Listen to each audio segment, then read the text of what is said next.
Hello, and welcome to another episode of Podcast with Mark45. Today, we have a special guest that I think will definitely draw some eyes in the Funko community.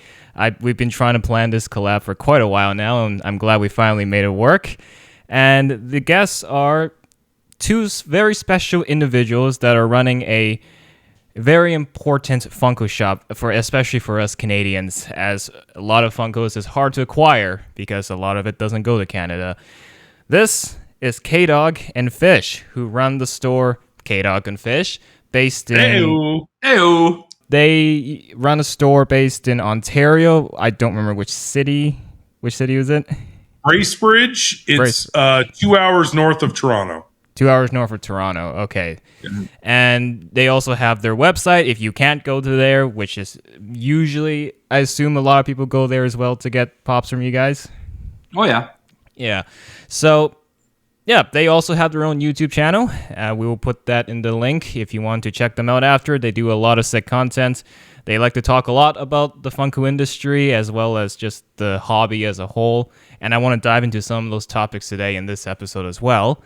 And yeah, that's all the pleasantries. Welcome to the show, K-Dog and Fish. All right. Thanks so much for having us, guys. All right, let's have some fun. Of course. I guess we'll kick things off right away. So I guess I want to open up with, especially for some of our new listeners who don't know you guys, how did you come up with the idea of starting a Funko business and Funko dedicated, especially? We started collecting. Yeah, back in 2017. Yep. And he got me into it. He got me some Star Wars Funko Pops, and I was like, oh, these are awesome. Mm-hmm. And then nobody in Canada was doing a store that was dedicated to just helping Funko collectors, especially bringing things in from the States, because it was so hard to find certain things, and just nobody was doing it. You could get a few Funko Pops at back in those days. It was EB Games, Walmart, Hot Topic, but nothing crazy. And especially those places were not. That's not what they did. They were always like Hot Topic. You couldn't even call and talk to them about Funko Pops. Yeah. They were very small sections, little walls. Mm-hmm. So. And their primary focus was not Funko. So we're like, who's dedicating, the time and effort to helping collectors in Canada? And we wanted that for ourselves. So we're like, well, nobody's doing it. Let's make it. Let's do it. Let's make it happen. So, and it wasn't easy, but we did it. So we had big plans, but none of those really happened. But it's okay. It's all good. There's a lot of learning curves. A lot of learning curves, but we're just like, we opened an account with the Canadian supplier, and then it took us how long to build inventory? 18 months. 18 months to build inventory, because there's never inventory available, right? We thought we would just open an account with the Canadian supplier and there'd be all this unlimited inventory. Well, they're like, well, here's the list. And we're like, well, where's all the other cool stuff? And they're like, well, that's already gone. Yeah. And we're like, so then we had to just stockpile inventory in our garages, because we couldn't open a store with what we had. It was very periodic. Right? It was sporadic in releases, so we could only order a certain little amount as they were getting dropped. Yeah. Now the drops are insane. Now it's all the time. Yeah. But back then the drops are few and far between. So we'd have to stockpile until we had enough to open a store, which we did in 2019. Yeah. March 2019, we launched online. Mm-hmm. May long weekend 2019, we opened the store. There you go. So you started the online business first before you did the physical location. We knew a couple of months. We knew the online was key to it. Definitely. Online was bigger than the brick and mortar. We can't just rely on foot traffic where we are. We wanted to help Canadian collectors from coast to coast, and the best way was online. Yeah, we knew we'd have foot traffic in the summer because we're a cottage kind of touristy season, but we knew we needed the online marketplace. That's where we knew our footprint would be. So but we wanted the brick and mortar too, because we just thought it'd be cool having a shop. Mm-hmm. Yeah, I mean the shopping experience, especially if you just go in and browse, is definitely a great experience. I think, especially if you're going for Funko Pops. you never know what you might Yeah. find. All of a sudden, there's a chase there, and you're like, oh, there's a chase, and then it brings that excitement. And we like to stock the place with really cool, older, vaulted stuff, grails, things you won't find just going to Toys R Us. Yeah, like if you're into Funko, you'll just walk around going, "Oh, I never knew they made that. I haven't seen this. Haven't seen this." We have vault sections of stuff that are just like crazy stuff. So yeah.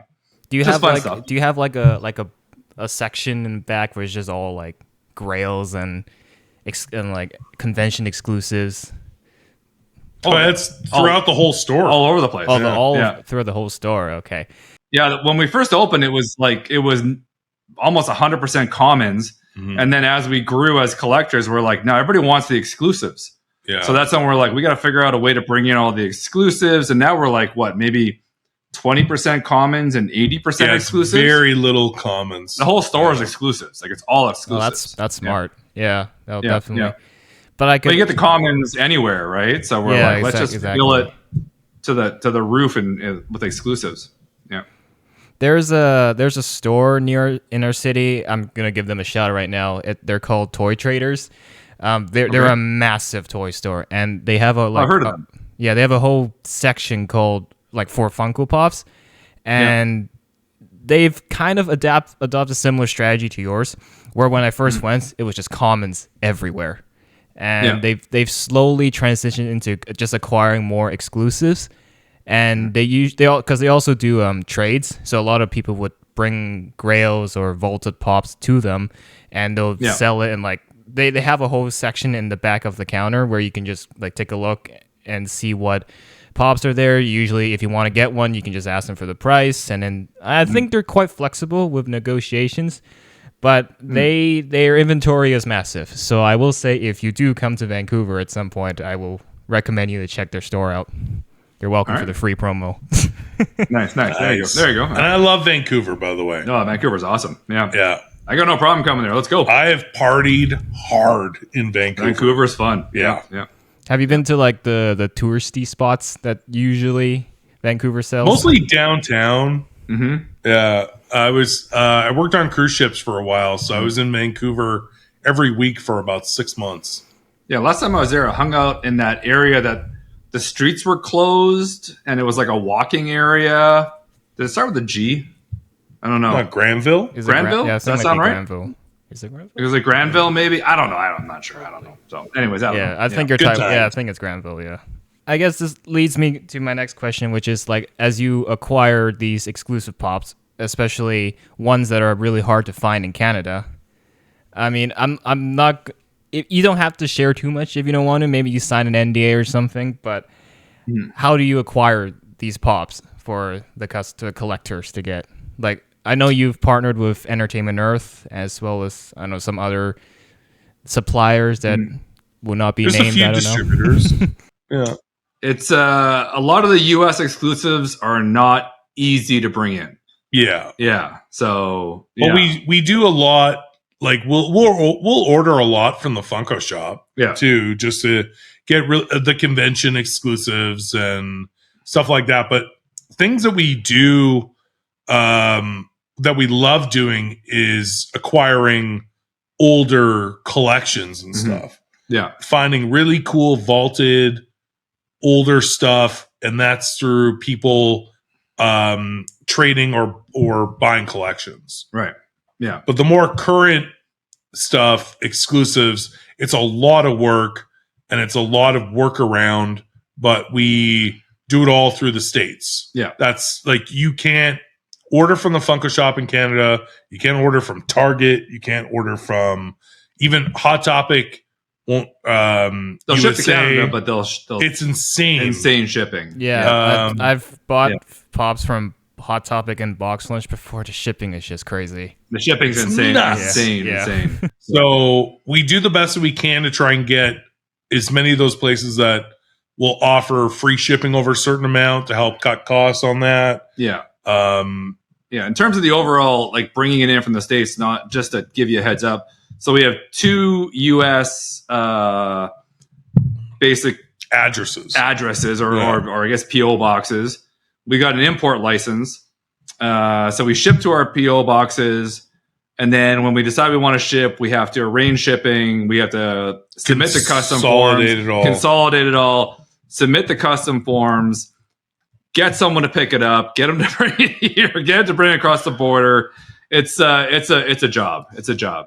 So, but at the end of the day, if we're the place that offers USA exclusives for Canadian collectors, then that's the work that's got to be put in. Yeah, like you gotta make it special and bring in the cool stuff that people can't buy in stores in Canada. Yeah, it's a lot harder than we thought it would be. Yeah. We went in pretty naive going, oh, this will be easy. It took a while to really I was like, oh, it's a get lot it of work. going. Yeah. Does it? I mean, like the Funko shop doesn't ship to Canada. I think that's the Correct. biggest obstacle. Yeah, especially if you want to get Funko exclusives. They sometimes have the eBay option, but in classic eBay fashion, it's Yeah, I don't trust eBay. No. I mean, like it just. I guess it depends on how dedicated are you to acquiring that pop. Sometimes Toys R Us will get the exclusives, but like it's just random. You kind of have to just guess if they will. And they're also getting out of it now. Yeah, Toys R Us, from what we understand, they're getting out of Funko now. Yeah, I can see that because like they haven't updated their stock in like a very long time.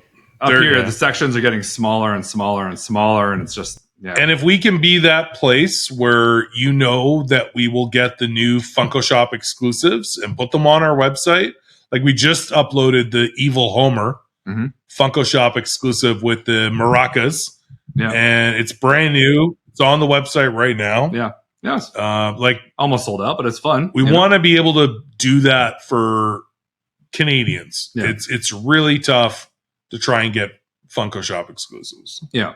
Originally, we thought we would just sign up with Funko and they would ship to us, but turns out they don't like Canada. No, they don't. They don't want. They want nothing to do with Canada. They won't.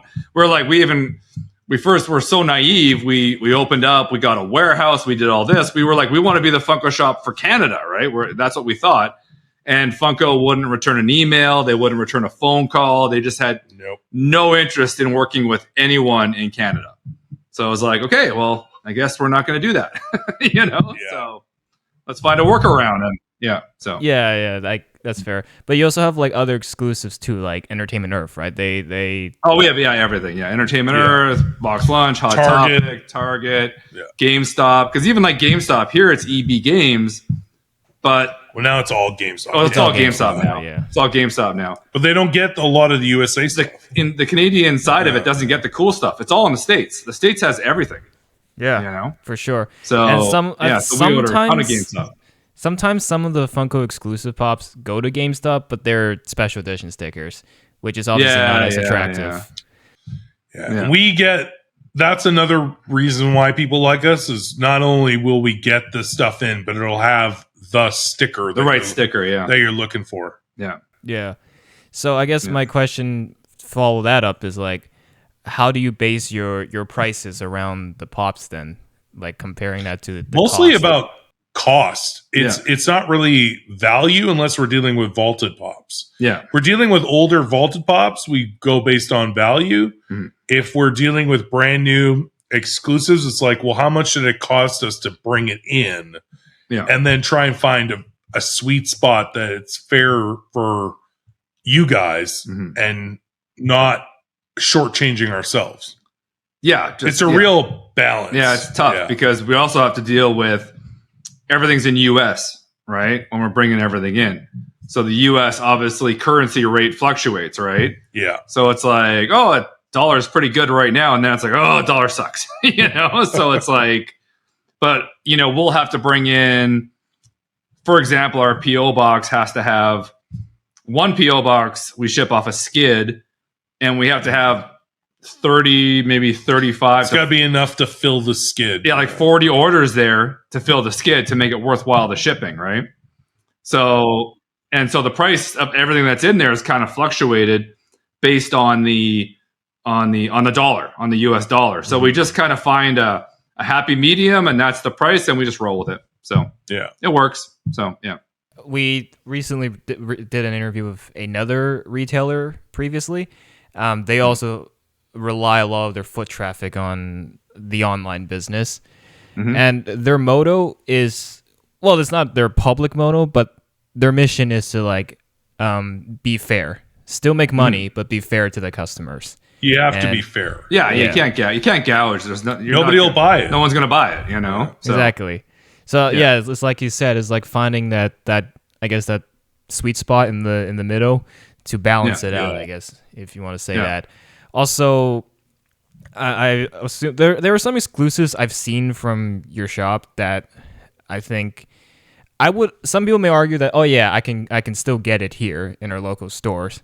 However, I would also argue that yes, there's the stickers thing, but also because condition. You guys are very protective or very careful of box conditions. Unfortunately, a lot of other stores don't really see that. They neglect it almost. And it's a sad sight, but I see a lot. I go to like GameStop and a ton of their pops are just left there because the boxes They have don't care. creases. Yeah. They're not Funko Pop store. They're a video game store. They don't Exactly. They don't care at all. And we've since day one. Yeah. Nobody, and I'll put up our shipping standards over anybody. Yeah. Nobody in Canada ships Funko Pops like we do. I don't think anyone in the North America No. packages and ships Funko better than we do. Yeah. That's why we don't make any money. In the several unboxing videos I've done where I unbox an order from you guys, the boxes were tough to open. Yeah. So- Yeah. Oh, so I'm yeah. like- They're thick boxes. We duct tape the crap out of them. We bubble wrap the crap out of them. Yeah, Whenever it Fish shows. does all the Fish does all the website work. He does an awesome job. Cheers. Thank you. And like whenever there's like pops that have any kind of imperfections, it always says on the site box imperfections. And then if we're packing orders and it's missed, and there'll be something, We'll make it right. We'll make it right. We'll send pictures. We'll let you know. We won't just ship it. Mistakes happen. Yeah. Like things can get missed, but Yeah. for the most part, we're very diligent about that. And then luckily we also have the store. So let's say we get 8 pops in, and 2 have damage. Somebody could see that in the store and judge. We can kind of discount it and they can look at it themselves and go, no, I'm fine with this. And I'll take a discount on it. Yeah. Instead of us leaving it to ship online where the person shopping online doesn't know what it looks like. Yeah. So we're very conscious of that because we're also collectors. We're not just a store. We also collect. Yeah. We've all had crappy pops shipped to us. Let's face it. We all have, right? That's just the way it is, right? So There's also a lot of people who collect pops out of box, so I'm sure they wouldn't really care of the box Yeah, conditions. that's true. And we know who those people are for our customers, so we can save that stuff for them as well. yeah, totally. Yeah. 100%. Yeah. Like I have a good handful of pops in my collection that are out of box as well, just because when I got them, the box was damaged. I was like, you know what? Yeah. I'm not going to return it. I'll just take it out of the box and just put it away somewhere. I have tons too, but for me, I think some of the pops have to come out of box because they look cooler out of box. Yeah, of course. I've kind of learned it with the 6-inch pops. I used to just keep them in the box and stick them in the protectors. But then I thought they're taking up way too much room. And when I took them out of the box, I was like, oh wait, they look cooler and they take up less room. Yeah. Yeah, I'm the same with all my 10-inch pops. I'm like, they're all out of box because they look cooler out of box too, right? Like, and the boxes are too big, always pull our 10 inches out. Yeah. All the time. They look so much better when they're out and just on display. Yeah. I mean, in your pop, you have a small collection of pops. Most of them are out of box as well, right? Yeah, but all the Transformer ones that I have are in box. So. All right. Cool. Awesome. So more than meets the eye. Yeah, more than meets the eye. That's right. I was gonna also ask you this. Would you consider taking a page out of Epic Collectibles and ship not the commons, but like the exclusive pops in protectors? Because I think they do that with 90% of their pops. We do get Chalice Collectibles. When we've ordered from them, they also ship everything in a protector.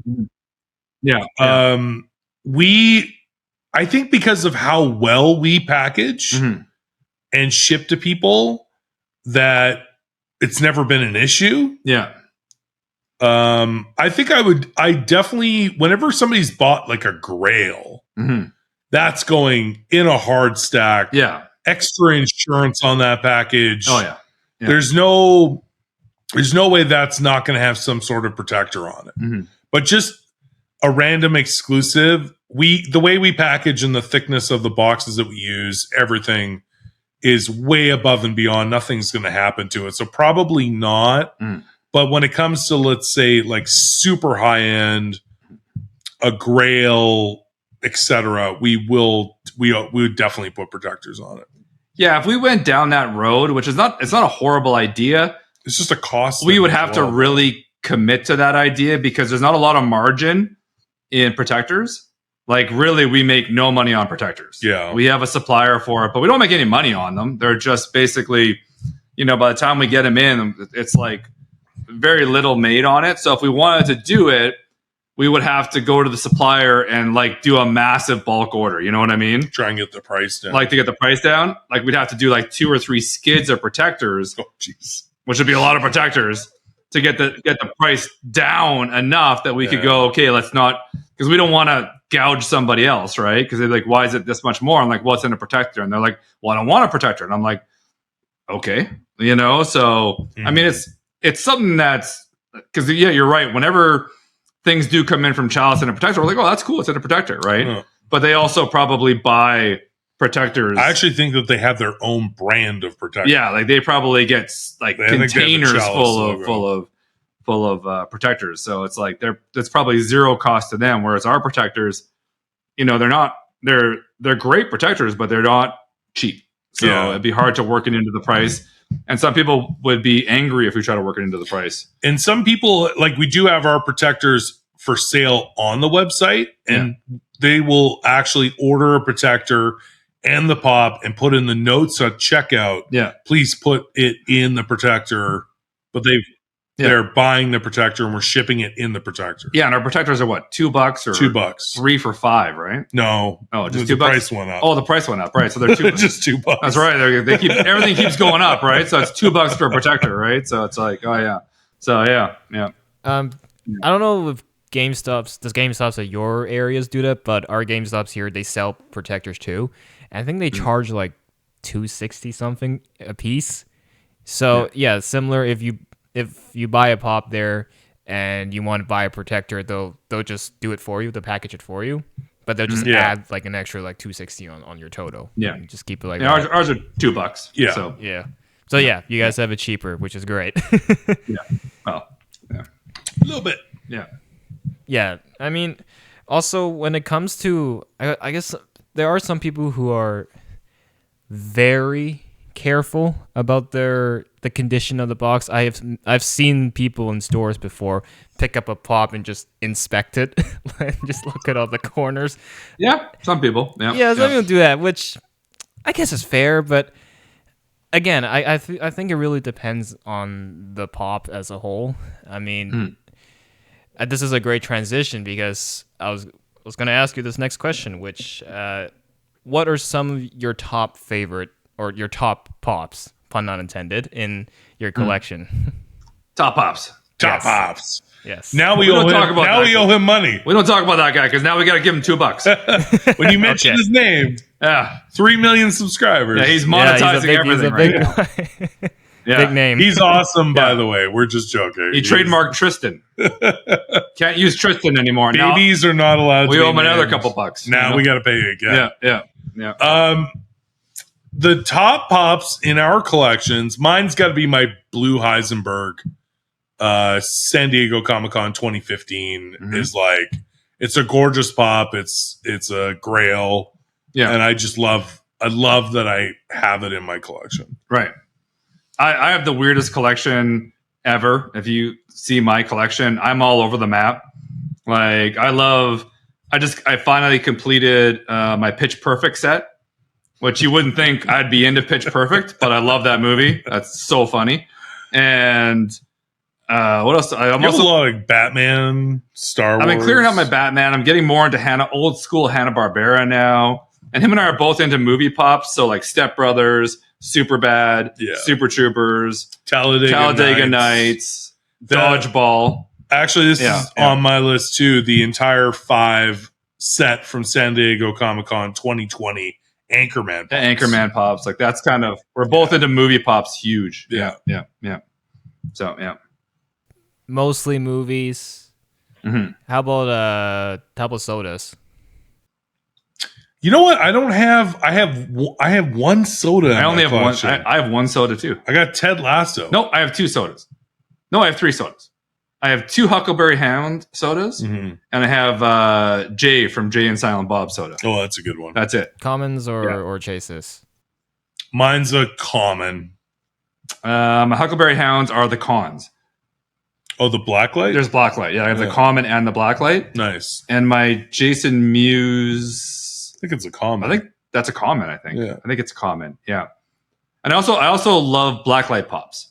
So I have lots of Blacklight Pops. Lots of the Marvel ones. Yeah, but I'm getting very selective now because when they first came out and Target released that first series that was Thor, Captain America, Iron Man, and Doctor Strange, those were amazing. And then there was some cool Blacklight that came out, and now they're Blacklighting too much. So now I'm getting a little more selective. My initial reaction too for Blacklights. At first, I thought, oh, they were pretty sick, but now I just feel like they're getting repetitive. They're just milking it a bit much. It's too much. It's too much Blacklight now. Although the new Daredevil ones, were those Target? Target. The new Daredevil Blacklights. Oh yeah, I've seen the glams. They those we got those in last week, and they are sweet. Yeah.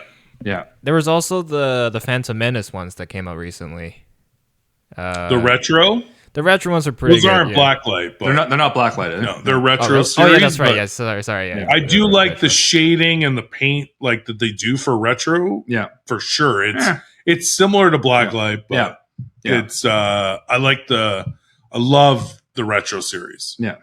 They definitely ran with the Blacklight a little too much. Even when they started doing Stranger Things Blacklight, and then Hawkeye Blacklight. It's like you guys got too much Blacklight. It's a lot of Marvel. A lot of Marvel Blacklight. A lot of Marvel. Yeah. So and it's the same mold too. So it's like it's exactly just Blacklight, and they make a bunch of money, right? So yeah. So that's fair. Well, I brought out some pops here that I want to show off to the audience, as well as just to show you guys, because they're special, one of a kind pops for sure. Okay. So I guess we can. Santos, do you want to show that one? So this one is a custom black suit Tobey Maguire pop. It was made. It was made by a custom designer from Australia. She put her sticker on the front. As you can see, I don't know if you guys can see it. That's nice. B-Money will like B-Money would be all over that. Yeah. I remember I found it on an eBay listing, and so I sent her a message like, "Would you be willing to do like a negotiation?" And then she was open with it, and that's how I got it. And then shortly after, I did a video on it, and then she saw my video, and she's like, "Oh, I didn't realize it was going to a guy doing YouTube." It was pretty nice. So.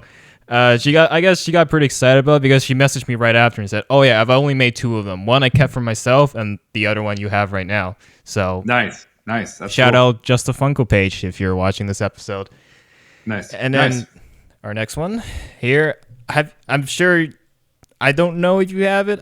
I would assume you do. Pop yourself. Yeah. From Funko HQ. I just got it this year after we got off our cruise trip. The cruise dropped us off at Seattle. So on the way back to Vancouver, we swung by Funko HQ, and then I got the pop yourself. So nice. And then Brandon, you're gonna have to get those. Oh, these ones. Okay, grab those 2. Yeah, this one is gonna create some confusion because this is a custom. Okay. Yeah. So looks like the 2013 San Diego Comic-Con sticker. It is. Oh, it's based off it. That's what the inspiration is. The real thing, of course, is worth an arm and a leg. Yeah. This thing is, I think it was also from a designer who, I think he also saw one of my videos, and he's like, "I want to give this to you." So again, shout out to him. But this is very close to the real thing, and you can say it's fake, but it's custom. That's what it is. It's pretty cool. It's pretty cool. Who cares? Yeah, it's awesome. Yeah. There you go. Yeah, it's sweet. And then I know they recently re-released him, but the original Captain Rex. Nice. We actually just talked about that We were just talking about that pop. in a different show we were doing today. Yeah, it's hilarious. Yeah. I mean, I don't know if this has gone down in value since the 2-pack dropped. With the I have no Pop idea. Rail. I don't know. Yeah. Yeah. I would That's assume a it great did, pop, though. but Who cares? that- It's cool pop, you know. So I got that from a mystery box too, and Oh, that's sweet. yeah, that was very sweet because I remember there was a funny story. It was like a mystery lot, and then it was the guy took his sweet time, sent packaging everything after I paid for it, and then the package never showed up. So I messaged him. I was like, "Where's the package?" And he helped me check the tracking number. It was lost. A whole Nice. parcel of like 20-something pops gone. So he wasn't trying to scam me, which I can tell he was genuine. So he was like, "I'm gonna quickly make you a reimbursement mystery box. You don't have to pay any extra. I'll just send that to you just to make He it put up." that in there? Yeah, and he just chucked that in there. I guess I don't know if he knew, but yeah, when I opened it, I was like, "Oh wow, this is reimbursements." Awesome. Yeah, well, that's Yeah. funny because I got a funny story about my Captain Rex pop, Yeah, go for it. which Go I don't for it. have anymore, but that's another story. But it was like, how long ago was it? It probably would have been 4 years ago, 4 or 5 years ago. I got Yeah. mine in 2022, so I guess it's still Okay. recent. Yeah. Yeah. So anyway, I think it was probably 4 years ago. I'm not sure yet, but totally. So I was talking to a guy on Facebook, and he had some pops I wanted. I can't remember what pops they were. I definitely think they were movie related, but I don't remember exactly. I think I was trying to finish one of my collections, and I was going back and forth, back and forth, back and forth. And he was just like, "Hey, I'll sweeten the deal for you. If you pay for shipping, I'll throw in this Captain Rex pop." Oh, and I was wow. just like, I didn't even want the Captain. You like Star Wars. I like Star Wars, but I was like, I don't know Captain Rex. So I was like, all right, throw it in. Yeah, long story short, he threw in the Captain Rex pop. I threw it on my shelf, and then Fish was at my house, and he was just like, "Where'd you get that?" And I was like, "Oh, this guy threw it in this collection I bought a little while ago." And he's like, "That's a Grail." It's a great. And I'm like, "It is?" I'm like, "Oh, cool." And then he sold it on me. Anyways, all right. All right, yeah, so there you go. This is the Chester Cheetah Chase from the Funko Hollywood store. Ooh. That's nice. That's a nice pop. Oh, Flock nice. chase. That's nice. That's very nice. I got it through a bid, luckily, so I didn't have to spend a fortune on it. But Nice. it's slowly become one of my favorites over time. So That's the fun. now on the That's list. that's why Funko's fun, man. You find stuff like that, and it's Yeah. amazing. Yeah, It Yeah. ain't easy being cheesy. exactly. Yeah. all right, and this is also an ad icon pop, and it's not a chase, but it's also flawed. Ooh, the San Diego. Oh, flock. We did that once on our. No, we didn't have the flock. We never one. had the flocked one. No, Oh yeah, no. so That's, you sold the regular one then. Yeah. yeah. And this that's one a has spicy the one. convention sticker too. That's That's really nice. that's spicy. Yeah. Yeah. And then I have one more, and it's a soda. This one also came with a very interesting story. Cool. So cool. I just want to show them. This is the Freddy Funko. I forgot the exact name for it, but it's the chase where he has the lime shirt. Right. nice. So this one came from a pop-up Funko store in downtown, and they had open for a weekend. But the thing is, the actual owner was in Edmonton for some convention or something like that. So they had a different guy running that store there that day. And I was cruising around the shop with my friend, and I saw this soda in the cabinet. So I was like, oh, well, that's interesting. They didn't have a price, but I thought, well, I don't have a Freddy Funko soda yet. If they have a good price, I'll pick it up. So I asked the guy for the price. He took it out of the cabinet, took a look. He didn't open the can, by the way, and the can was opened. So the seal was gone. And he just looked at it. He didn't know the price. So he calls the owner, who was at the convention, to ask him, how much am I selling this soda?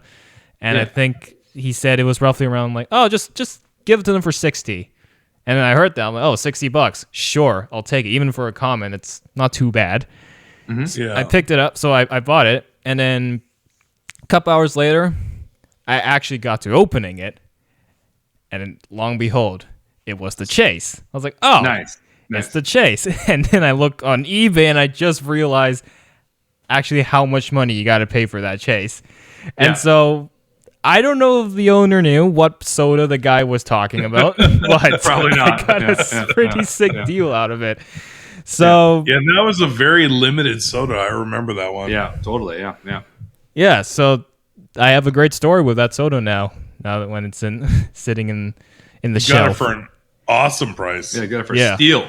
Yeah. That was it was basically a steal. But yeah, there you go. Oh, also one more. This is just for the props, but this is also a custom pop. This is a Obi-Wan Kenobi pop. It's also custom. So he's got Cool. it's like it's a combination of his Clone Wars outfit and what he wore from the 2003 cartoon. Mm-hmm. I don't know if you've seen that one, but yeah, the one that they decanonized. Those are the top pops. You guys are gonna pay another $2. Sorry. Thank you for showing us. That's cool. Yeah. Awesome. What other pops Funko hasn't done yet, and would you like them to make a pop out of it? Ooh. We've actually done a couple of YouTube shows about that in the last few years. Yeah. And some of them they actually did, which we were happy about. Yeah, we even said the Anchorman ones we wanted. Yeah. And we finally did them. We were like, holy crap, you're actually doing them? So one that his favorite movies of all time is Planes, Trains, and Automobiles. Mm-hmm. And there's a rumor we're going to get the John Candy and Steve Martin from Planes, Trains, and Automobiles this fall. Yeah. But that's just a rumor at this point. Yeah. So but we've been saying that for years, like more John Candy. Yeah, I'm a big Funko John Pops. Candy fan. Like Uncle Buck Pops, stuff like that would be great. So I'm trying to think of some other ones that we mentioned before that they still haven't done. Oh, the TV show The League. It's on FX, which is now on Disney Plus. Mhm. And it is about fantasy football. It's the funniest show. yeah. So funny. Yeah. Having all the main characters and having a Shiva trophy. Yeah. Like the League Funko Pops would be awesome. We also were surprised they still haven't done a late night talk show line. Like they've done like John Oliver and stuff like that, but they haven't done a David Letterman, Johnny Carson, Jay Leno. I think those would go over really well. I think they did a Conor O'Brien pop before. Lots of they Conan. have tons of Conan Tons O'Briens. of Conan. They were always GameStop exclusives and cons. Conan had a thing at San Diego Comic-Con for years. Yeah. So they would do Conan as figures, like Freddy, Freddy Funko. That was a huge thing pre-COVID. Yeah, we had Conan as Iron Man. Yeah. I think we auctioned it. Yeah, because I wanted it. So sorry. That's fine. That's fine. So, yeah. But yeah, there's lots they could still do, and I wish they would do more new than going back to redoing the same friggin' like when they just announced they were going to do original Marvel remakes. Like, I'm like, why? Yeah, I saw that. There's 700 million of these. We don't need any more of those. We don't need you to go back to the OGs. Like, we have them. Do something different. Yeah. Like, come on. Yeah. It's also for Darth Maul. I've noticed that they're starting to do way too much of him. Like, Grogu already passed the line. So I think everyone's knowing that. Too many Grogus. Maul is starting to join the line. Way too many Grogus. Darth Maul, I agree, because Darth Mauls were like there weren't many. Yeah. And now you're right, they're coming out with tons of Darth Mauls. Although that new specialty series Darth Maul is pretty amazing. Oh, the holocron one, yeah. The holographic specialty series. That'll be the last one. Stop after that one. After that one, they should stop. Yeah. Yeah, that one is pimp. Yeah. So, yeah. I'd also like to see Blades of Glory. Blades of Glory, that'd be hilarious. Just the two of them in their skating outfits. Yeah, that'd be hilarious. Was it also Bo-Katan that's also being made too much of? I think so. There's quite a few. Yeah, there's quite a few as well. And Mando, there's been so many Mandos now that there's just like, and so many of the Mandos I found were so similar. You'd be like, this one's got a spear. This one's got a staff. This Yeah. one's got a blaster. It's like, but they all look the same. So it's like, I don't know. So, This one's in a slightly different pose. Like that. Yeah, this that's, one. It's like, and then it's like, He's doing it's Charlie's like- Angels. it's like, what are we talking about here? Like, it's like, all right, whatever. So yeah. Again, I just feel like I mean, I guess it was in the licensing, but they're just milking it too much at this point. Because like Yeah. that happens, the hype dies and it doesn't sell. I think that's exactly. that's the issue with it. Yeah. Yeah. Also, I think have you heard of the Dead by Daylight pops? Yeah. Unfortunately, I don't know why we need those ones. Yeah, I mean, I play the game and would have been cool to see pops of the characters, but yeah, again, I'm not sure why that was needed in the grand scheme of things. I mean, speaking of like horror, like the Ghostface pops that are coming out, some are pretty cool, but again, it's one character and they're making a little too much of it. They run with it. Yeah. Yeah. That's what they do. What are your takes on the current standing of Funko? How much time do you have? We have time. We feel like, and we've talked about this on our show, that they're doing. They said that they were going to cut back, and we feel like they're making like our coming soon list that we do on our Saturday show. What's poppin'? Is like longer than long. It's just like every week here's 30 new things that are in the works. So they're not streamlining. we got to cut back and go back to basics where they were few and far between, and then they were just pimp. They were so cool. You're like, and don't stop repeating everything. Like, do just new things. Yeah. And we just don't need so many different versions of the same thing. There's too many SKUs. There's way too many SKUs. I mean, they're doing some great things though. I mean, they are turning a corner. Like the and we didn't even talk about it today on our shows, but I guess that'll be on another show. But the pop yourself where you can be Deadpool or Wolverine. Did you guys see that? Yeah, I saw that this morning. That's cool. Yeah. Like that's amazing. That's amazing. Great idea. Like don't screw it up, Funko. But that's amazing. Like when you can like pop yourself as Deadpool and Wolverine, that's amazing. Yeah. And some of the con stuff coming out for San Diego, it looks cool. They're doing a good lineup, you know. So we're pretty happy with that. But it's like the biddies.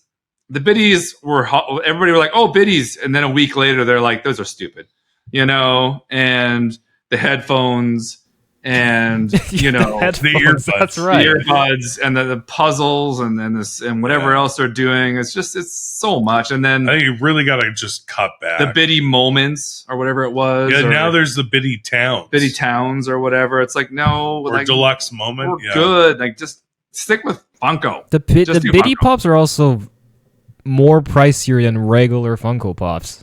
Well, we Some never of brought them in because they were so expensive. Yeah. Yeah. Like, Like we were like, no one's paying that price for these biddy We've pops. never We're like, carried them at the store. No, we're like, they're too expensive. They're just too expensive. That's all there is to exactly. it. So. Even like the individual packs are like $7-8 a piece at Hot Topic. And I'm like, Yeah. what? No. A Lego No, we're minifigure like- costs less than this. Yeah, we're like, there's no market for this. We're like, we never even considered bringing them in. We're like, why are you doing this? It's not going to work. Yeah. Like, people want Funko to be Funko. Like you want a Funko Pop. You know? 4-inch figure. 4-inch figure. That's what you want. You want a Funko Pop. So I mean, like, I can respect them for trying to come up with something new, but like they should honestly stick with what's working and the demand, what people like, because that's exactly, how you exactly. keep the yeah. attention. So I think a major factor to why Funko was just absolutely booming was COVID. I think Yeah. Oh, for sure. 2020 and 2021 was like peak for Funko. Yeah. And then I think like since then up to now, like there's still a community behind it. There's still a fan base, but you can definitely feel the excitement has gone down quite a bit. Yeah, I agree. It's because there's not enough time in between cool drops. It's just like boom, boom, boom, boom. Yeah. If you were to be like every, 3 weeks, every 6 weeks, you're like, here's 6 new pops that you're going to see soon. Yeah. But it seems like daily. Yeah. Yeah. It seems like a routine at this point. Yeah. Yeah, and for a long time, even prior to COVID, they had really good fan interaction. Like, and that kind of went away. They don't do it much, and they're trying to get back to it right now, right? Like, what was that guy's name that everybody loves? Sully. Oh, Sully. Everyone loves Sully, and then they got rid of Sully, and it was just like, I think that really hurt them because now Mike's trying to do more. Mike's trying to do more, and that's fine. I mean, Mike's working hard to try to bring back that fan interaction, but best way you can do it is cut back and make cool stuff that you know your collectors want. So in my opinion, so yeah. Well, I mean, also because money is tight for everyone, and I feel like Funko is sometimes just not thinking well in terms of pricing, and so it can get really demotivating, especially if you're like, why is this, like the itty bitty pops is a great example. So it's like, why? Or Project Fred. Yeah. So like me personally, I definitely slowed down on buying pops compared to the last 3 years. I think like the most recent pops I got was the Shrek stuff. Yeah. Since then, like not much has been coming out, nor not much has been interesting for me personally. Yeah. So I think with my next question here, which is, I'm curious on your, some of your suggestions. I know you may have mentioned it on some of your videos. What do you think Funko should do to reevaluate themselves to reignite that hype? I know you did say cut back on the distribution, but like I guess other factors that you may have. I honestly think that's the biggest one. They need to create demand and create hype. And it's hard to create hype when you're literally just jamming 30 new releases a week in our faces. Yeah. That's the biggest one. And I feel like the Funko Shop exclusives used to be fewer and far between, and now there's 3 a week. Yeah. And Monday, Wednesday, Friday, pretty much, unless they're doing an EQL or and they used to sell out an NFT, and they would all sell out. Yeah. And now they don't. They just sit up there. Yeah. It's I just feel like the volume is what's killing the hype. Yeah. Also, because they're doing so much volume, us even as retailers, now we cut back and we've gotten more exclusives. But back in the day when we were doing commons, there was so many production delays. Yeah. So the movie would come out in May and we wouldn't get the pops till August. And we're like, the pops are dead by then. Do you know what I mean? Because the movie came out in May. When the movie comes out in May, we need the pops so the movie comes out. They do that a lot. I think timing is also a huge problem. Yeah. Huge problem. Like Rain Bear came out in March. Oh, yeah. Pops came out in the fall. Yeah, like it took so long to get the pops. Yeah. If you had dropped those pops when that piece of movie got released, it was so horrible. But it was the hype, so bad. The hype on it was real, though. We all couldn't wait to see it. We had to see it. Yeah, it's a bear take. If you would have released that pop a week before the movie came out, they would have sold out. It would have been insane. Yeah. But then by the time you released the pop, everyone has seen the movie and they're just like, oh, that was horrible. That's a horrible movie. And then nobody wants the pop anymore. Right. So they released that pop. It was 8 months after the movie came out. Oh, Jesus. Yeah. Yeah. So it's like, you're wasting your time. Time it out. Yeah, you missed it. You missed the boat. Yeah. Like there's like a certain window you need to follow, and the window. You have a very small window, So it really sucks that sometimes that they can't get us the things to go with the hype. Yeah, that the timing is way off. Yeah, this year especially it was hilarious. We got our new Muppet Christmas Carol pops. We got them in March. I feel like seasonal pops take the brunt, like the worst of it. Oh yeah, we got them. We literally got them for Easter, and then we didn't get all of them. And we didn't get all of them. We're like, we got 4, and then the other 2 came in May. Yeah, and Christmas was way back 4 months ago, and we're like, awesome, this is amazing. All right, sweet. So we just sit on these until next Christmas. We're like, look, new in stock. Like.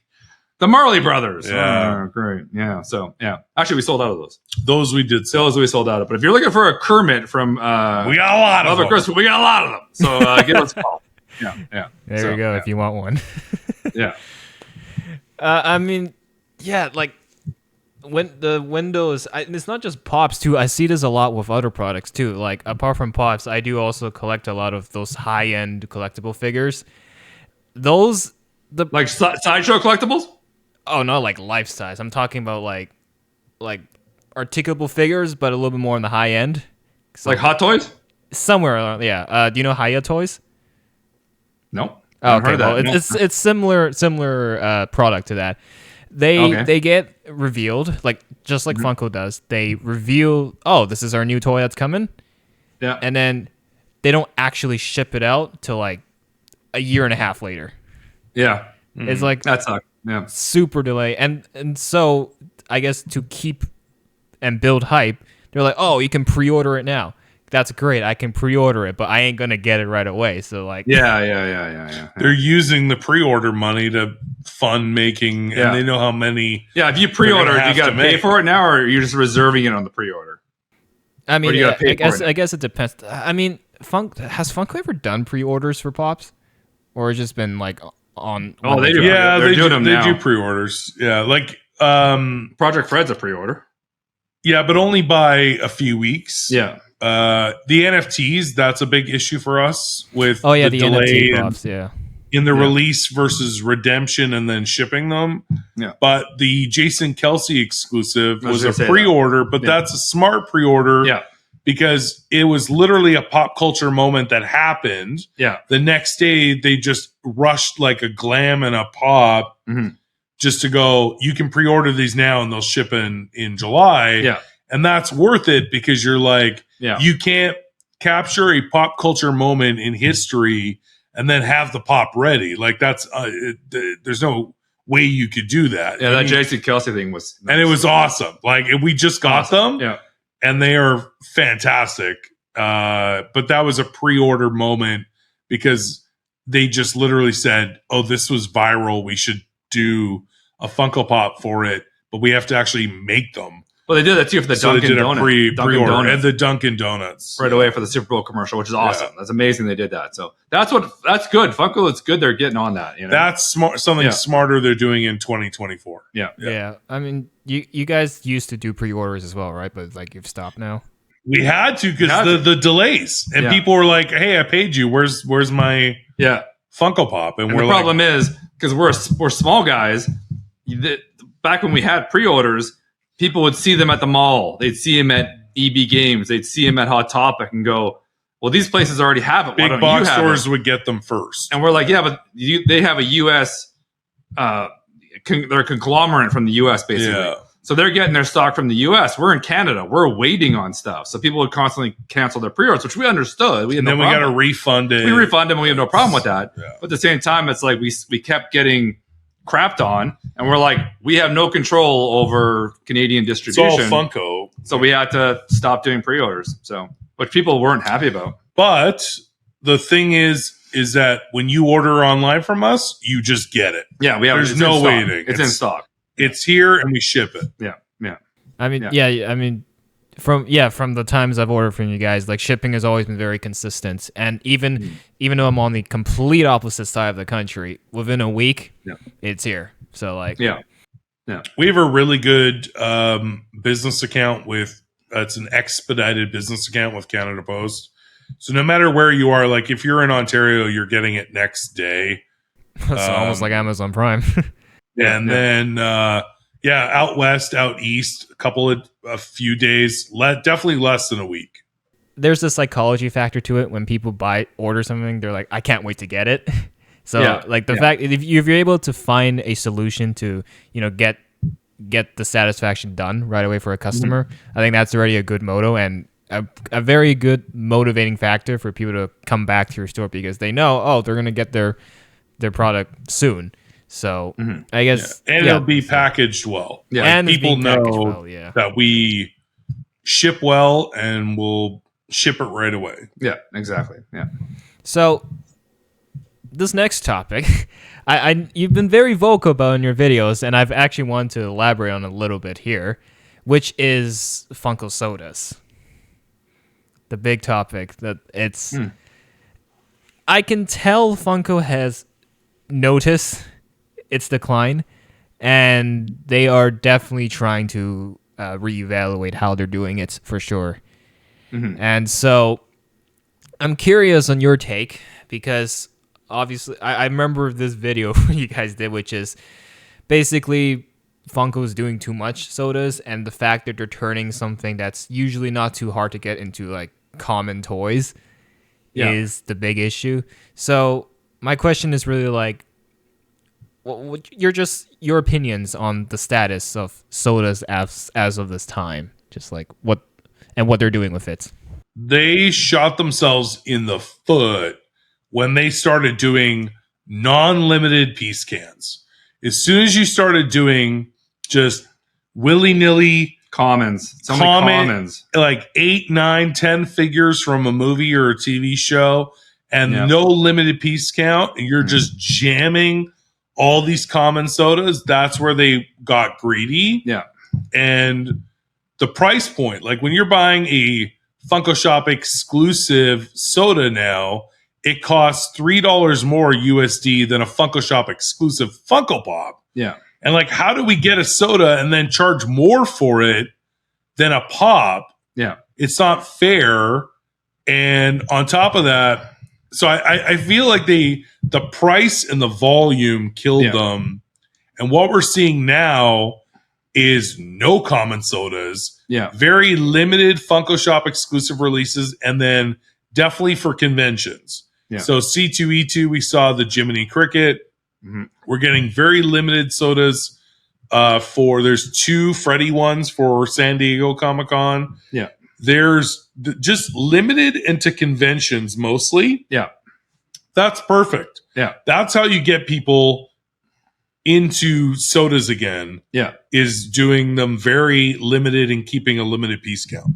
Yeah. Fish and I were actually, the minute sodas came out here in Canada, we jumped on it right away. Like our distributor, Fish and I right away were like, we need to get on this. And that's when it was the Batman and the Fred Flintstone. The first ever run. And the Barney, the first run of sodas. And then they were like, what Funko does is when it works, they pour way too much gas on it. And they just ran with it. They're like, this is working, let's go. And then from a wholesaler, I still remember at one point, we were still with the Canadian supplier, our costs all of a sudden went up over 30%. On sodas. They raised the price. And 30%. We're like, why are they that expensive? And they're like, well, Funko raised the price on us, so we raised the price on you.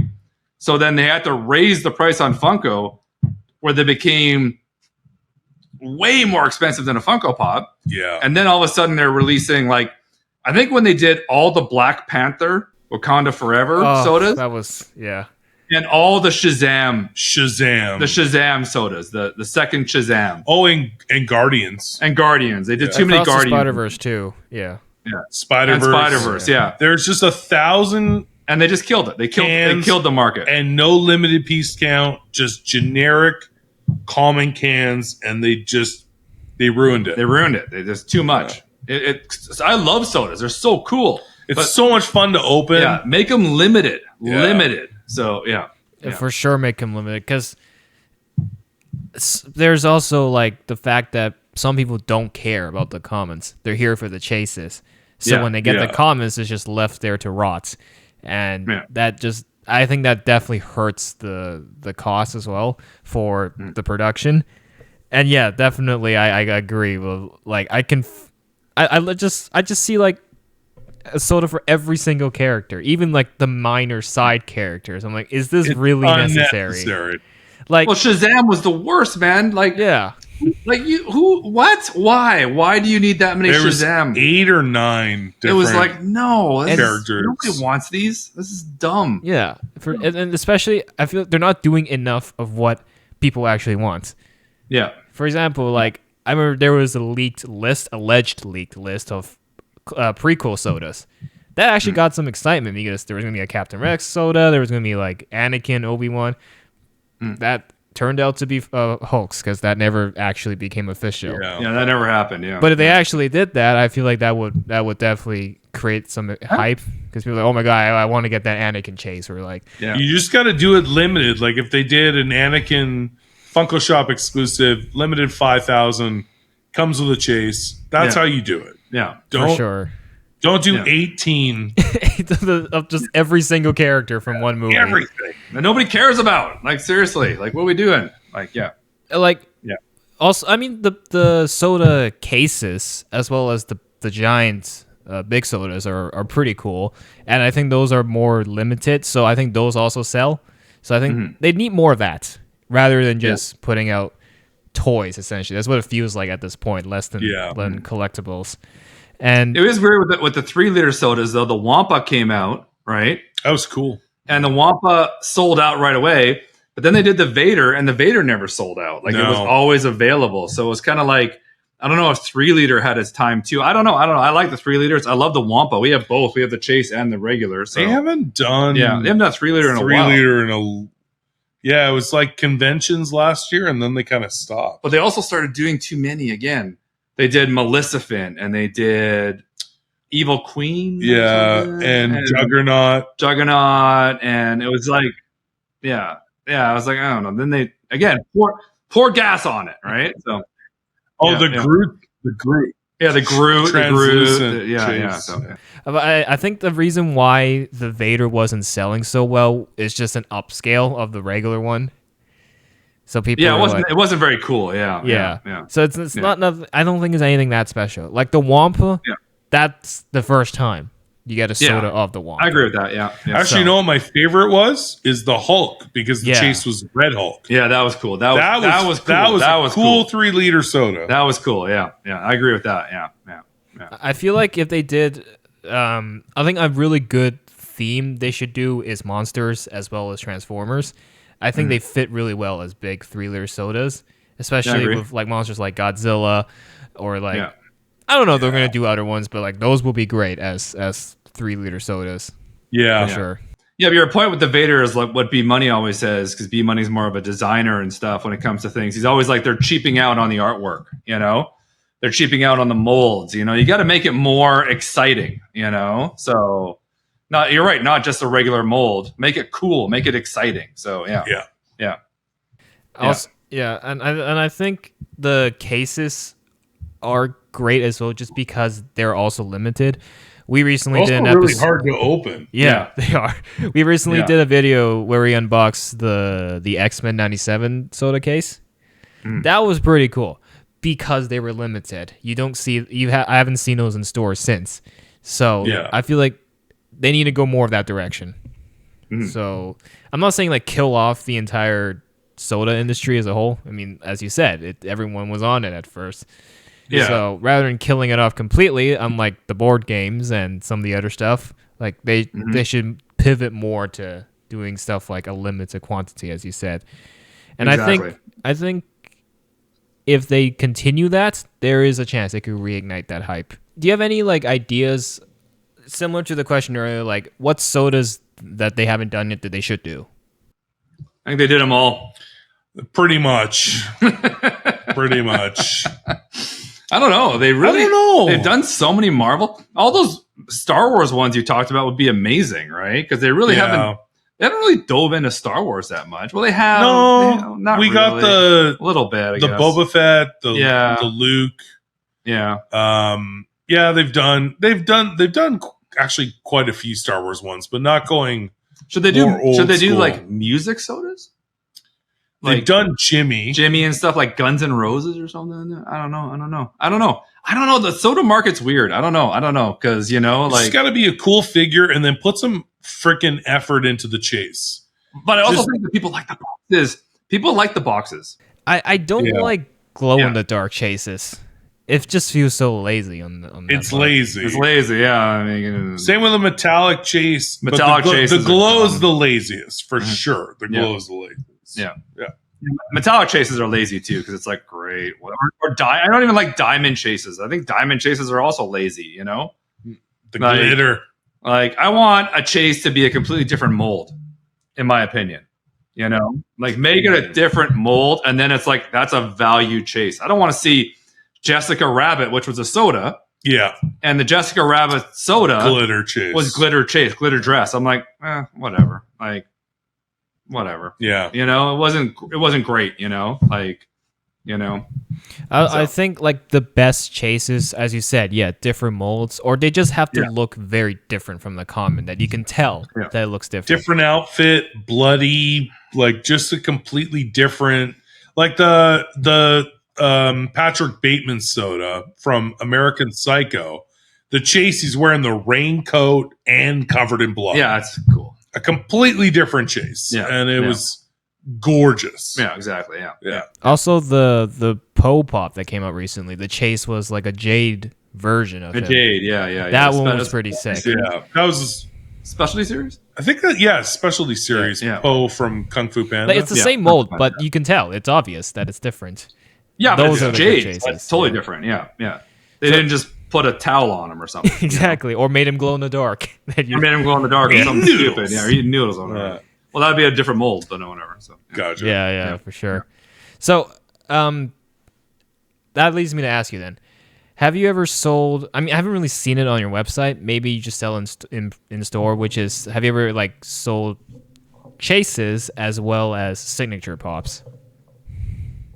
What we like to do, and we've done this since the beginning, to make it fair for everybody, is we put all of our chases into our monthly theme mystery box. yeah. So we don't have them for sale. We don't put them out with the commons, but what we do is make sure, because we do a monthly theme mystery box. You've gotten them before. I've gotten a few, yeah. They sell out in minutes, and everyone gets a chance at a chase. Like if we get chases, we put them in the mystery boxes, and everyone's got a chance at a chase. Like that's what It's we fair. love to do. It's fair. It's just cool. It hypes up the mystery box. It makes the mystery box cool. Yeah, and then it's a great way for us to distribute those out to our hardcore fans who get our monthly mystery boxes, get rewarded with the chases that we get each month. Yeah, totally. Yeah, that's fair. Your mystery boxes are like pretty high end. Like I'm Nobody sure- else does it. Like I can tell, like you're very selective of what you put into the box, not just like you're clearing inventory. That's a lot of reasons for why some places do mystery boxes, is just to get rid of inventory. And We learned the hard way. Yeah. Buying mystery boxes from the States to open on our YouTube channel and just getting or the Funko Shop and getting absolute dog crap. Yeah. Comments, clearance, just we're getting rid of these. Yeah. And maybe there's a couple of possible pulls, but everything we get is just straight garbage. Yeah, they're clearing inventory. And that's only going to make somebody buy a mystery box once. Yeah. If you want your mystery box to sell out every single month like clockwork, put some effort into it. Make it cool. Make it cool. Give it value.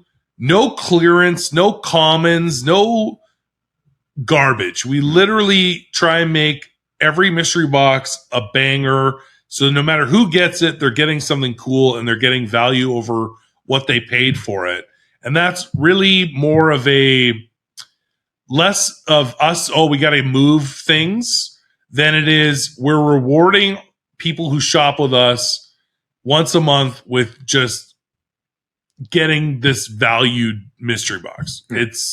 We've always went with that attitude towards our mystery boxes. Yeah, totally. which I think is a very healthy attitude, because like even if you get something that you don't really like, you can just sell it, because there's some sell it and you're value going to to get your money back. Exactly. Yeah. So it's a win-win for both in a way. And so, I mean, like you do every month typically, right? For your boxes? once a month. Month. Okay. And the average pricing is usually, I haven't bought one in a minute. I don't remember. It's like $24.99 to $39.99, depending on how many pops are in the box. And then we pretty much guarantee it's going to be overvalue. Yeah. Okay. Yeah. Okay, because I first found out about your boxes by watching Top Pops. Actually, I see. We hear that a lot. Yeah. I'm sorry, I got to pay And he another $2. Sorry. buys them. Yeah, Top Pops buys them all the time. We don't give it to him. He buys them. We don't give him anything. Like, he's so awesome to us, and people always say, "Oh, I found you guys through Top Pops," and all that kind of stuff. And it's awesome because he's actually a customer and loves buying from us and buying mystery boxes from us. And opening them on his channel is great. Like, we love that. Yeah, and it's really cool when he picks them up and then opens them on his channel. Yeah, totally. Yeah, there's like a surprise element to it. I think that's the fun part in just mystery as a whole. Yeah, it's like opening like the what's it called? The blind boxes for like those small collectible figures. Like, there's a list. You know what's there, but you don't know what's in that specific box you're getting. Mystery minis and stuff. Yeah. So I think there's a good I guess psychology to it, not just in terms of the business, but also like the feeling of getting a mystery box as a whole. We love doing it and rewarding people once a month with cool mystery box in Canada, because it's impossible. It's even in the States, it's impossible to get a cool mystery box that you're going to get something, even if you don't collect that genre, that you're going to get something of better value than what you're paying for it. Exactly. Yeah. I got a mystery box from Hot Topic a couple months back. The box was great, but inside, all garbage. Nothing of value. It was all. Moving inventory. You know? It was get rid of inventory. And I remember the lady that worked there. She said there was a list of all the SKUs of all the pops that were inside that box. So before checkout, she would cover the machine to cross them all out. So she made it look like there's going to be some huge pulls inside. No, there wasn't. Nope. Not at all. Yeah. So what about signature pops? Oh, and especially the graded ones too. Oh, okay. We haven't gotten any graded, but we've definitely gotten autograph pops when we go to Niagara Falls Comic-Con. Yeah. And we get them authenticated, and then we'll sell them in the shop under the Grail wall or auction them. Yeah. They're always I like them. They're always authenticated, and signature pops are cool. Yeah. Have you got any in your personal collections? You know what? I don't. Neither do I. No. Every time, no, not true. So this past Niagara Falls Comic-Con, the guy who plays Longbottom from Harry Potter was at the con, and I didn't have a Nigel Longbottom pop from Harry Potter, but I scoured around the convention, found one, made a deal for one, and got it signed because my son is a huge Harry Potter fan.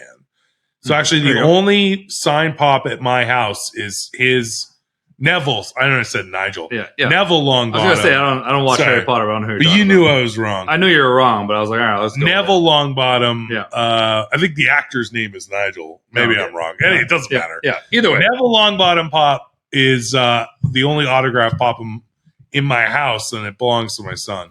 Okay, that's pretty good. We have our convention here every February. It's called Fan Expo Vancouver, and they've been getting better with their guests. Last year, I got to meet Carl Weathers, and he signed my Grief Cargo Funko Pop. Rest in peace. Rest in peace. That's awesome. Back then, when because like, you know how like each celebrity have like an assistant that takes the money and it helps out. She told us to get a signature on the pop was 300 Canadian each. Yeah. And I'm looked at my friend over and I'm like, whoa. And the guy in front of us already left. As soon as he heard that, he's like, I can't afford this. And he left. Yeah. And I could tell, I like glanced over to my right. Carl Weathers was there. I think he overheard the price too. And even he was like, whoa, hold on a second. Yeah. I don't remember charging this much, but I'm glad I went through it anyways and got him to sign it, especially now knowing what happened.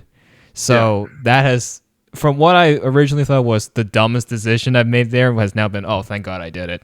So now it's one of my top He signed won't be pops. signing anything again. So there you go.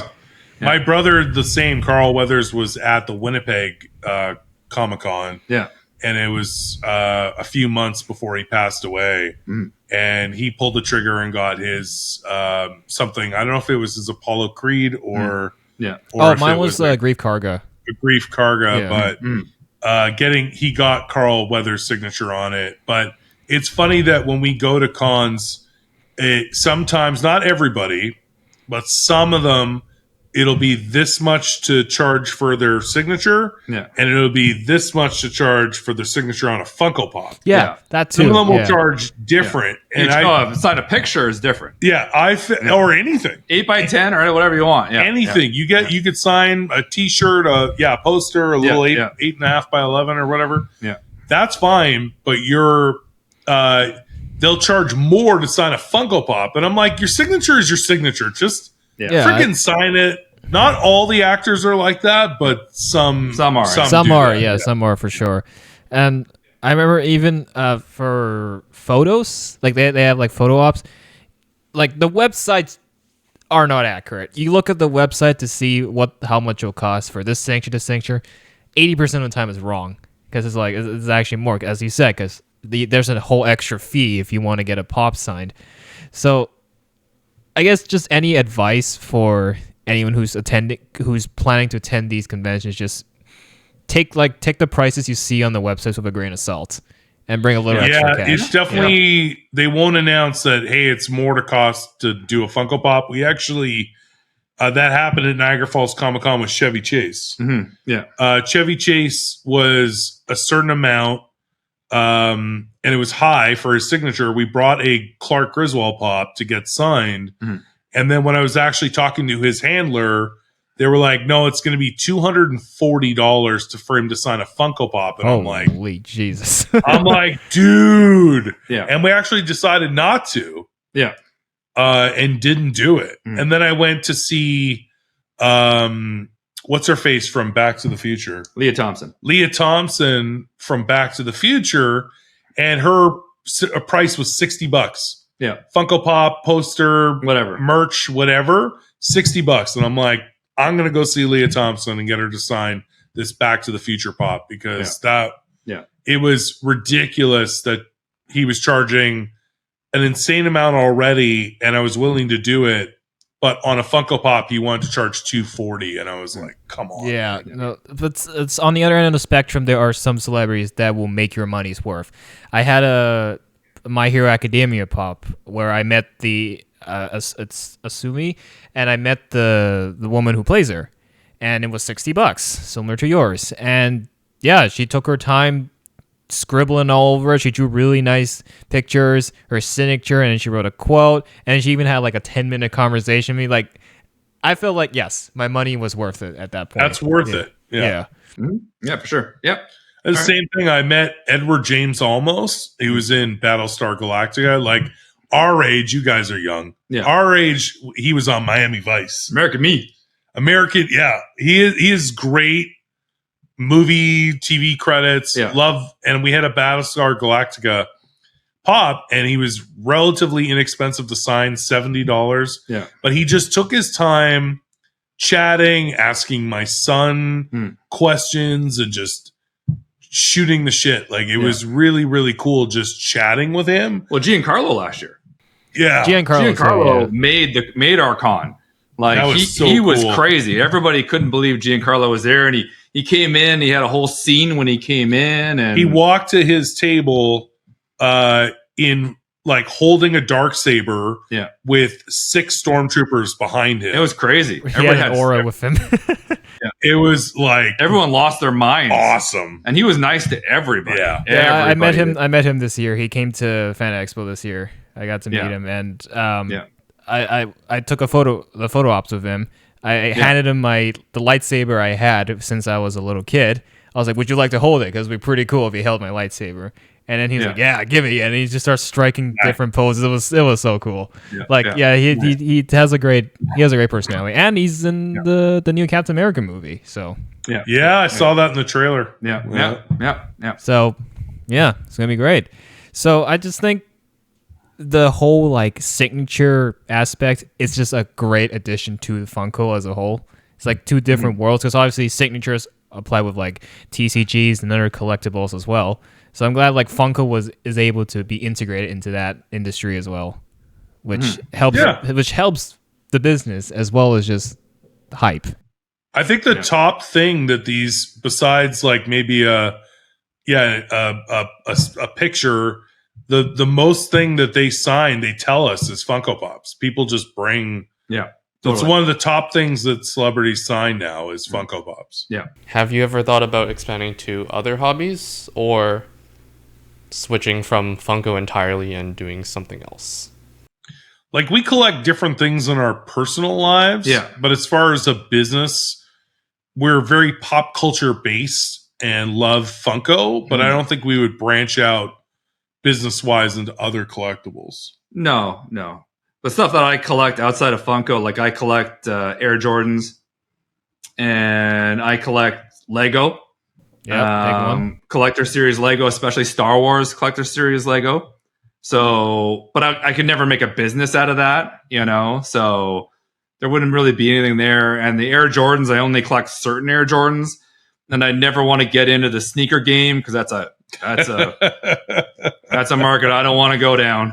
So, but no, I'm pretty just happy where from we are. a business point. Probably like this is what we're known for, and I don't think we would want to get into other types of collectibles and just stick with the genre that we know best. Yeah, pretty much. Yeah. So it's out of your personal life, just like not business related. Personal. Yeah, I love old Kenner Star Wars toys from the 70s and 80s. Oh yeah, I've seen have a couple of them before from like pretty antique big shops, collection of those from when I was a kid, and then stuff I've acquired as an adult, and retro video game consoles and games. I love that kind of stuff. I really want to get like a glass cabinet that you can see all the way around and do different shelves and have like Atari and then the NES and then like I would and then do some game cartridges. Yeah, that'd be cool. I got to get a shelf together like that because I love that stuff. That'd be cool. Yeah. I mean, that's pretty good. I mean, also, and this is just out of curiosity. Any like other particular things that your son likes to collect? Apart, I assume he collects pods, but like, my son loves Lego. Loves Lego. He gets them the coolest Lego sets.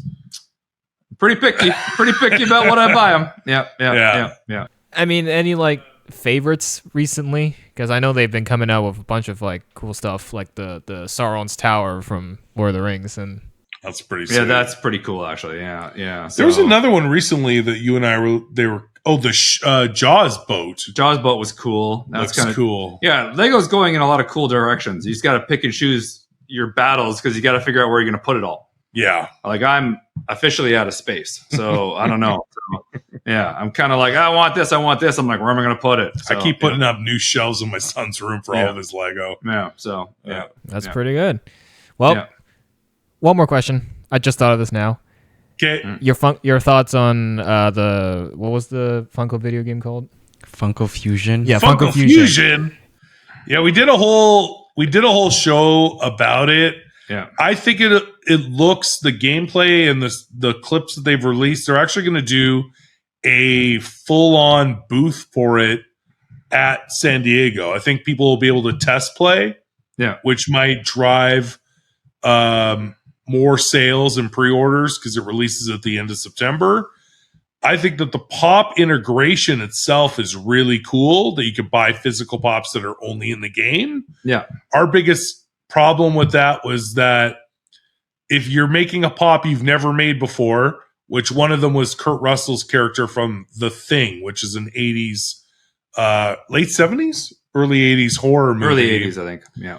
And they've never made that pop before, so it'll be in the Funko Fusion, and Funko Fusion is at the top of the box, not The Thing. Yeah. And so somebody who really wanted that pop, I think that they should have done a Funko Fusion sticker and had done The Thing logo and graphics at the top. Yeah.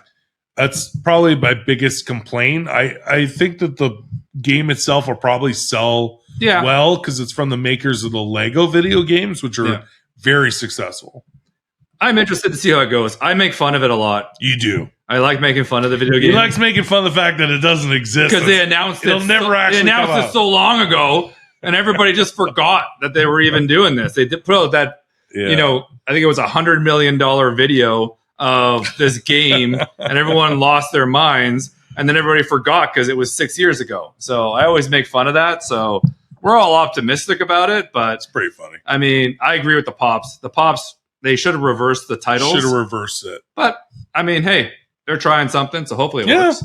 So yeah. See how it goes. Yeah. Will you get your hands on some of those pops to sell? Yeah. Oh yeah, we will. Yeah. There's definitely in demand. Yeah, we'll definitely get them. Yeah. Some Okay. of them have chases too. Like they The Indominus Never- Rex, has a chase. I think. they've never done an yeah. Indominus Yeah. Rex for Jurassic World. So the first time having that pop, and there's a chase. There's a Yeah. He-Man chase. Yeah. Yeah. They look. There's the one from Hot Fuzz. Yeah, The Simon. Simon Pegg character. Yeah. So there's some cool ones. Can't remember his name off the top of my head right now, but Yeah. It feels very like Skylanders, if anyone's old enough to remember that name. Well, thank you guys so much for having us. Of course, Yeah. of course. Before we wrap it up, any final words you want to say to them? I gotta hear what these two have to say. Yeah. Let's go. they haven't stopped. I guess you first, Santos. I like the logo of your business. It's Oh, pretty cool. Thanks, Santos. Yeah. Which one, Appreciate like that. this logo or like that logo? The one in the background. Oh, okay. Nice. That's a 3D sign too. which Yeah, is that's a cool nice. sign. Yeah, yeah. It's yeah. the colors is the colors are similar to Funko, so it's recognizable. Yeah. Yeah. All right. Is that Cool. all? Thank you. All right. Okay.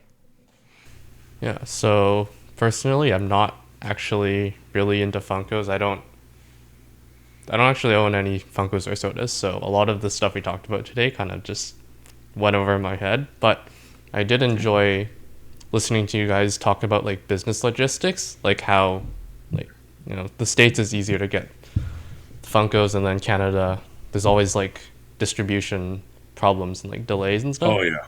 Yeah. Oh yeah. For Yeah, sure. so- Yeah. Yeah. Honestly, that was really I actually enjoyed listening to that. All right. Thank awesome. you. Awesome, guys. For sure. Yeah. Well, and also I guess I'll give the floor to you guys. Any last words you want to tell to our listeners? We thank you guys so much. Check out our YouTube channel, and we're K-Dog and Fish on everything: Facebook, Twitter, Instagram, TikTok. Yeah. There you go. Yeah. And then our YouTube channel as well. We do videos every Tuesday, Thursday, and Saturday. And we have a lot of fun. And we have a Funko shop 2 hours north of Toronto, but you can shop online with us at kdogandfish.com. All right. Great promo. We like to have fun. We like to have fun indeed. So that's all. Everything they just said will be linked in the description if you can't search them up. So as for now, that's it for this episode. Thank you guys for coming on once again. I know it took a while, but we finally made it work. Yeah. We did it. We finally did it. So if you guys enjoyed, hit the like and subscribe, and of course hit the bell for more future interviews and other episodes, such as our many mukbangs that we've done. So for now, that's it. Thank you for listening, and we will see you in the next one. Peace out. See you guys. Cheers.